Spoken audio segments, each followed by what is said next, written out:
Ravie de pouvoir porter la parole de Jean-François, qui est vraiment désolé de ne pas être présent pour cet événement. Donc voici ces mots. J'ai le regret de ne pas être parmi vous ce jour, pourtant je ne peux me dispenser de partager la place particulière que tient Glozelle dans ma propre histoire. C'est donc une expérience toute personnelle que je fais le choix de vous présenter aujourd'hui. Permettez-moi pour cela de vous ramener en 1971, le temps d'une petite balade à bicyclette. De la présentation d'un musée et d'un site de fouilles archéologiques par notre institutrice, germe l'idée de partir à vélo, direction Glozelle. Pour les 3 garçons de 11 ans que nous sommes alors, l'envie de liberté, la curiosité et l'impatience de rencontrer Émile Fradin nous poussent à demander la première permission de sortie du village en pleine autonomie. Par un après-midi ensoleillé de 1971, nous voilà lancés sur la route de Vichy.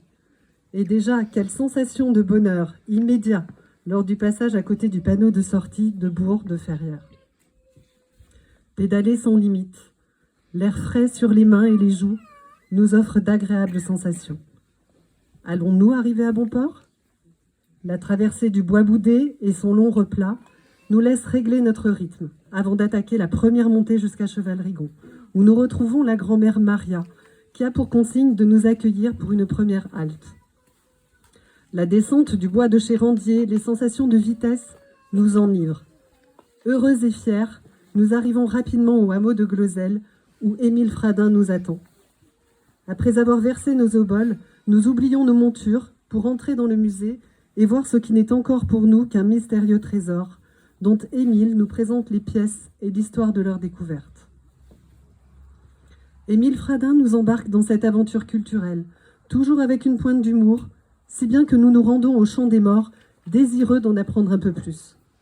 Nous remontons riches de cette leçon d'histoire, avec ses supports bien réels.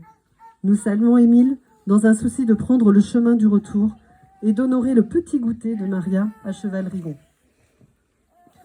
Nous sommes rentrés à bon port, sans embûche, après cette escapade glozélienne, première expédition culturelle de notre vie.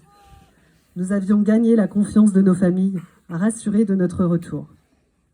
Je ne sais pas si c'est grâce à Glozelle ou à Émile, mais les amitiés de ces 3 garçons ont perduré. La vie est ainsi faite de premières aventures.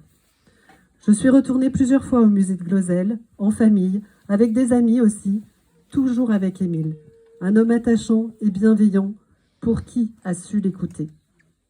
Merci Émile, merci Jean-Claude d'avoir pris l'initiative de te rapprocher de notre équipe municipale. Et donc voici les mots de Jean-François Chaufriat, maire de Ferrières-sur-Sichon.